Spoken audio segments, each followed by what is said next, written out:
What's up guys, today we are at Mall of America, one of the coolest malls in the entire world. If you've never been to this property, it's definitely one you need to add to your bucket list because it is absolutely massive. So in today's video, I'm going to show you around the entire mall, what to do, what to see on every floor, even where to stay because there are a few hotel options. So let's dive in.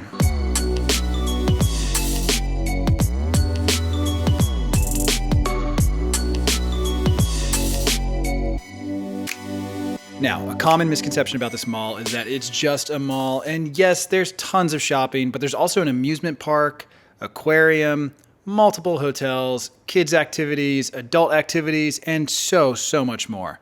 And even though it opened in the early 90s, it's been renovated so many times it feels modern. So let's start with looking at an aerial view of the mall because the best way to think about it is that it's a giant square. On two sides of the square, you have two different hotels, more on that later. But on the other two sides of the square, you have massive parking structures. So whether you're here for just the day or you're looking to stay a few nights, they've got you covered. There's options. Okay, so sticking with the square analogy, let's now look at the mall layout and directory because this will help you to visualize everything as we start talking about it throughout the video. The mall, as I mentioned, is a square. It's basically a giant loop, and all of the stores are on the perimeter on multiple levels. In the middle, you'll find the fully enclosed Nickelodeon theme park, which I'll cover in detail later in this video. And outside of that, the mall has basically four main corners or anchors of Nordstrom, Macy's, Sears, which is now closed, and the old Bloomingdale's box or wing, which has been closed for a while now and kind of chopped up. There's multiple stores there, which I'll explain later as well. There's a ton of junior anchors throughout the mall and pretty much on all levels and near the hotel entrances. So don't think that there's only four major anchors here. For example, the JW Marriott has Zara and H&M, and the East Wing has the Aquarium. And since there's four levels of the mall in total, each one has its own kind of retail mix and feel to it. So let's dive into all the details, starting with the ground level or level one, because I think it'll start to make a lot more sense as we walk through them. Level one is the main walking area around the mall, and it really stands out because the walkways are massive. They're much wider than traditional malls, and it was incredibly busy when we were there, but even so, it only felt crowded at certain times or at major bottlenecks. People seemed to move around pretty well, and honestly, for as many people that were there, it did not feel claustrophobic or overwhelming. I think it also helps that there's a ton of natural light in the mall. They've really opened the ceiling up with giant skylights, so even though you're indoors and you're in an enclosed mall, you never really feel that stuffy or like you're in a traditional enclosed mall with a lot of low lighting. But I did want to note that if you are thinking about coming here, one of the coolest advantages of coming to the Mall of America is that they don't charge sales tax on clothes and certain merchandise. I don't really know why, but it is a nice savings, especially for someone like me coming from California. So the ground floor is where most of the premium retail is because it's the premium rent area. And the western end of the mall is by far the nicest and it has the highest end stores. So if you're starting on the north end of the map where the JW Marriott is and you take a right, you'll be headed towards Nordstrom. You'll pass stores such as Mango, Pop Mart, Oakley, Aldo, etc. until you hit Nordstrom on the first level. The Nordstrom here is huge. It's actually more than just one level, it's three levels. And we happened to be there during the anniversary sale, so it was extremely busy inside. But it was well stocked and it's a really nice store. But if you don't go to Nordstrom and you keep moving around the mall, you'll hit the West Wing and West parking area. This is a nice area of the mall, home to Apple, Aritzia, Lululemon, Urban Outfitters, Canada Goose, and others. This was the highest end of the mall when it first opened. It's probably the nicest or second nicest run in the mall currently today.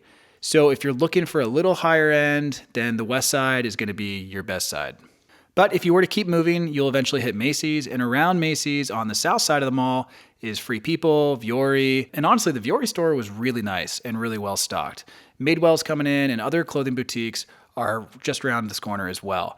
So I think they're working on improving the leasing in this area because it seems like it's starting to kind of graft off of the nicer areas and really come alive. In the middle of the South Side run, you'll also find the massive Lego store, which I'll cover more in the family section of this video, and you'll also find the other hotel over here as well, which I'll cover more in the video soon. The rest of the South Side wing is nice. I mean, they have like Travis Mathew, Banana Republic, J. Crew, Samsung, Indochino, but this is where the mall kind of starts to shift a little bit as you get into this area. Not necessarily in a bad way, it's just the type of stores now start to move less from like the higher end feel and brand names you typically associate with that, and more towards family and kids with some well-known names and some lesser known names. This is also where the Bloomingdale's used to be when it was a major department store before they chopped it up. So now the LL Bean sits pretty much as the only anchor down a long corridor. And this is the first area where you kind of start to feel a little bit of vacancy, whereas the rest of the mall is pretty well leased and it's pretty full. Ariat is coming in, but there's definitely quite a bit of GLA in this area that's vacant. And I think this area, just in general, could use some help, unfortunately.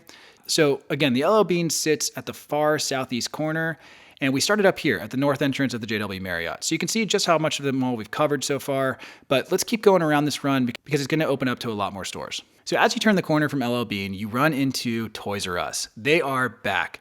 This is one of their first stores to be open since the bankruptcy, and it's so cool seeing them back in brick and mortar and not just online. The store was much smaller than their older traditional stores that you're probably well used to from the 90s and early 2000s, but it was well stocked, and honestly, it was just great seeing the brand come back to life. So many memories of these stores as a kid, so it's awesome seeing them come back. Down this run though is kind of where you'll find a lot of the traditional mall brands and kids and family oriented shops. So you'll have stuff like Build-A-Bear, Lids, M&M's, Old Navy, etc. As you finish this run, you land in the former Sears area. And just like the LL Bean area, this area kind of needs some work as well. Sears went out relatively recently, so they're probably trying to figure out what they want to do with it. Famous Footwear being here helps to block the vacancy in the back. So it doesn't feel as deserted as the LL Bean area, but it's definitely been quiet ever since Sears closed. And for reference on the map, here's where the former Sears sits. It's on the top right or the top northeast corner, which is where you almost complete the full lap on the ground floor. Now, let's finish the lap on the ground floor on the north end, which is where most of the stores start to improve again and you connect back to the north entrance.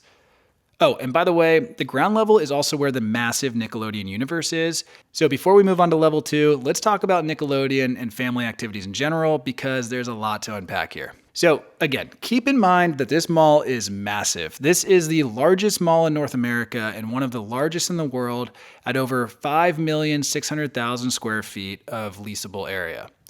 It has more than 500 stores and it has been open for over 30 years. Hearing those numbers is one thing, but seeing this place in person is a whole different perspective. When I heard that they had rides, I thought it would just be a few, not an entire amusement park inside of a mall. So Nickelodeon Universe sits in the dead center of the mall. The mall literally wraps around it, and you can enter it from all 4 sides. And you can also see it from pretty much every vantage point that's open looking in the middle. It's massive, far larger than anything I was expecting, and it sits over 7 acres in size. The ceiling is several floors high. The theme park has 27 total rides and counting, and an astonishing 5 of those rides are roller coasters. They even have a log flume ride. Yeah, a log flume ride. It's the full experience too, complete with water and soaking first row guests. It's insane to think that there's an enclosed mall with a basically lake inside, especially in Minnesota where the winters are frigid, but it's here. And possibly even more insane is that they have tons of tropical plants, all of them real, including palm trees. I mean, again, it's just crazy to see this inside of an indoor mall in Minnesota, surrounded by roller coasters, natural light, in a place that gets below 0 often in the winter. Just wild. Again, the scale of this place is just massive. The ceilings have to be 7 or 8 stories tall. And there's just so many like little rides and things to do. Like, yeah, there's the big roller coasters and stuff, but behind me, there's bumper cars. You know, right behind me on this side, there's one of those like elevated little, children swinging things. I don't know what they call them.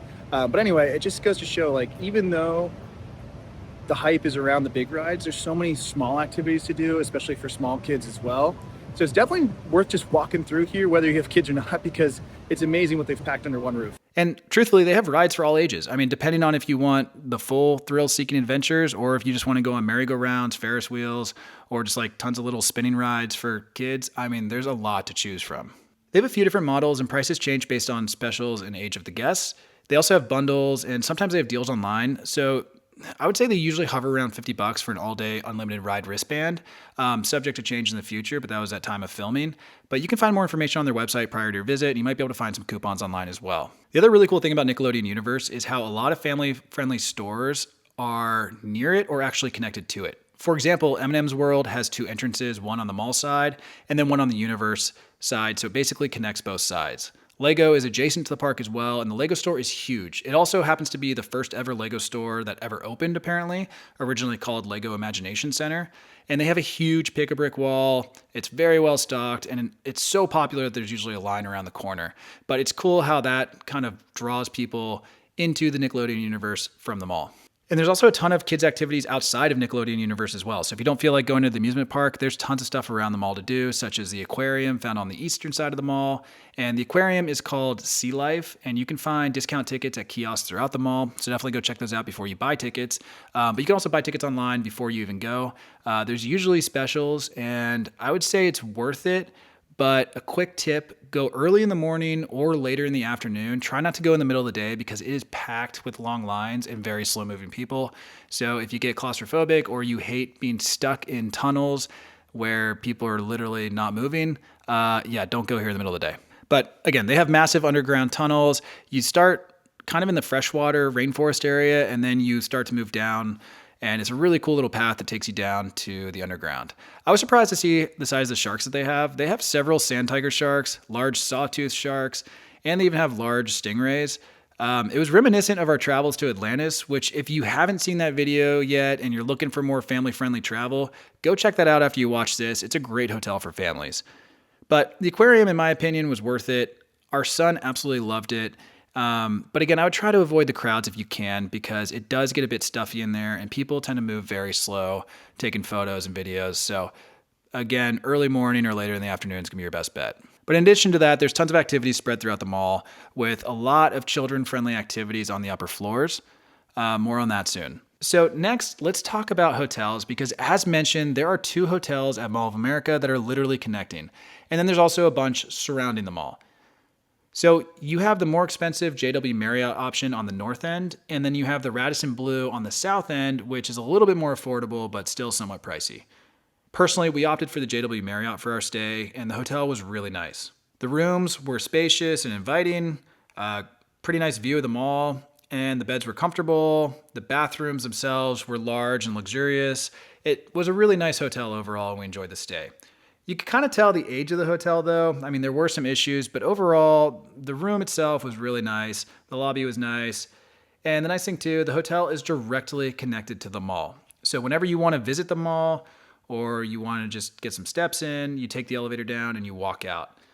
It's also nice because the mall doesn't really close. I mean, the stores close, but you can walk it late night or early in the morning and there's a lot less people. I'd say too, the one thing about the JW Marriott that's really nice, it has a really nice fitness facility as well as an indoor pool area. So we definitely took advantage of that. The only 2 knocks about the JW Marriott, if you are considering it, they charge you for internet daily, which was ridiculous for the price point and this caliber of hotel. And then they also charge you for overnight parking, which was annoying, just given the amount of parking that's on site. So the other mall hotel is the Radisson Blu. I haven't personally stayed here, but it does look nice. I've walked across the bridge and checked out the lobby.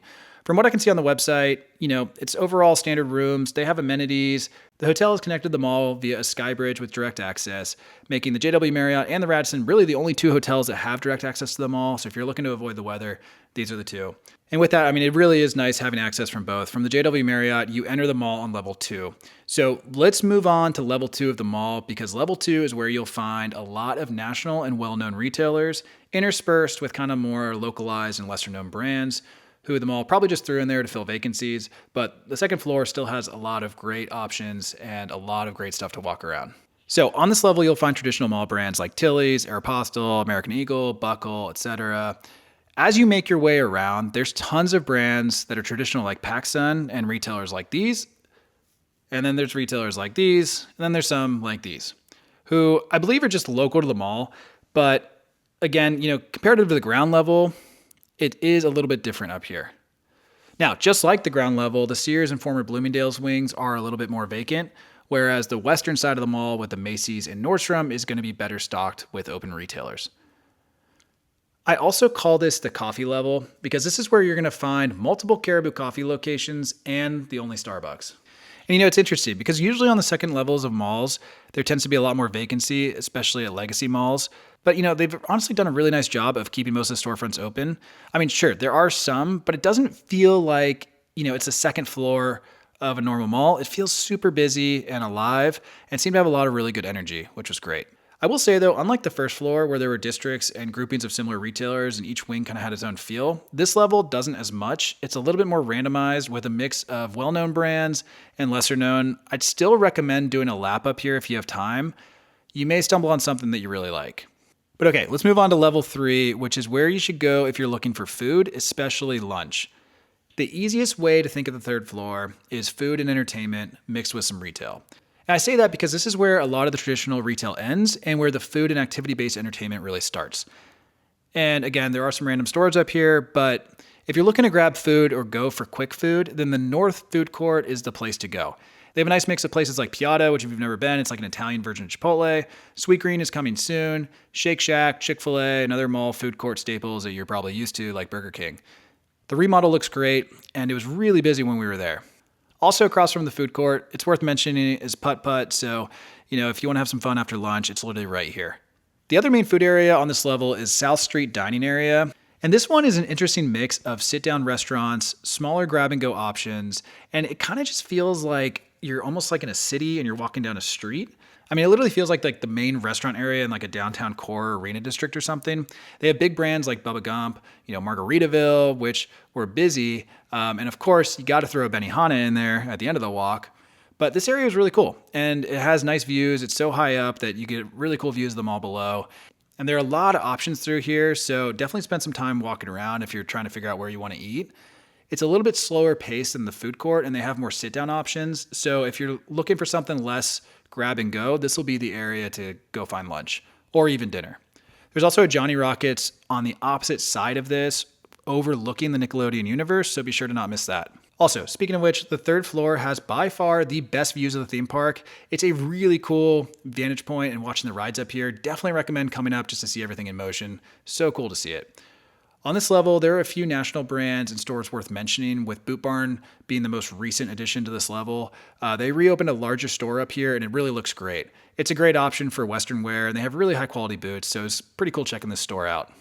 Also pretty interesting, Nordstrom Rack is located on this level as well. It's your typical Nordstrom Rack as seen in the suburbs, but don't be mistaken, this mall has a real Nordstrom, and then there's also a Rack. The Rack is only on the third floor, and the real Nordstrom is on all three levels, connecting the ground to the top. Nordstrom Rack is the discount option for those that don't know of Nordstrom. And like I mentioned, the third floor is also the entertainment floor. The Crayola experience is up here. Rainforest Cafe is up here. And if you want to attend Rainforest Cafe, definitely get reservations early if you can. They tend to go pretty quick. But the third floor wraps the entire mall just like the lower two levels. So you can do a full lap up here. And again, it's pretty well leased. I mean, you would think there'd be more vacancy up here, but it was super busy as we were walking around. I was surprised to see everybody up on the third floor. There is a fourth floor as well, but at this point, it's really only just a movie theater up there that's worth going up for. The fourth floor does not wrap the entire mall like the other levels do, so I'm not really going to do a full breakdown on that floor today, but just know that if you're going to the movies, that's where you're headed. Now, you may have noticed that there isn't a ton of true luxury here or really high-end retailers, and a lot of people are surprised by that, especially people flying in from other states. They think this mall has everything. They think that you can find a luxury wing here, and that's just not the case. You can find luxury inside Nordstrom in certain sections and Macy's to a degree, but truthfully, Mall of America does not have many, really if any, true standalone luxury stores. For those types of stores and for that kind of shopping, you're going to want to head over to Southdale Center, which is a completely separate mall, but it's only about 11 minutes away via, a quick car ride or an Uber. And Southdale Center is more of the local mall. It's a different ownership group. It's owned by Simon, and it definitely has a different feel to it, not as touristy. If I had to say how each one feels, I'd say Mall of America is the family, kids or entertainment mall, and Southdale is the higher end adult mall where you go to find more luxury and refined stores. You'll find stores like Gucci, Louis Vuitton, David Yurman, Rolex. But then also outside of that, they do have some stores that overlap with Mall of America, like Apple, Pandora, J. Crew, Victoria's Secret, Aritzia, Banana Republic. There's several here that are also at Mall of America. They do have some entertainment like Putt Shack, which was a ton of fun. And then they also have Dave & Buster's. But you can tell that this mall is definitely more focused on, the different direction and feel than that of Mall of America. And what's interesting is it's one of the oldest malls in the US. So pretty cool to see it still thriving. So if you have time, I definitely recommend visiting Southdale just for something different from that of Mall of America. And since it's so close, it's definitely worth the visit. One other thing to mention, both of these malls are extremely close to the airport. Mall of America is roughly 10 minutes and Southdale is just a little further away. So if you're in the Minneapolis airport and you have a long layover or delay, it's not a bad way to go kill time. It's also a nice way to avoid the heat or dead winter if you're in Minneapolis and looking for a rainy day activity or something to escape the outside. Realistically, you can spend 2 or 3 days exploring the Mall of America and cover just about everything. But if you're only going to go for one day, I'd stick to the main floor pretty much for the most part. Maybe venture up to floor 2 if you have time, and hit floor 3 essentially just to eat. But anyway, guys, I hope this video has been informative for you. I hope you have a great trip out to Mall of America. Let me know in the comments which stores you're most excited for or what stores you think the mall should add in the future. I'm genuinely curious. All right, guys, like I mentioned in the video, if you want another family-friendly adventure, I did a whole video on Atlantis in Bahamas. It's an amazing property, so definitely go check that video out if you have time. But that's it for today's video. Thanks so much for watching, and I'll see you on the next one.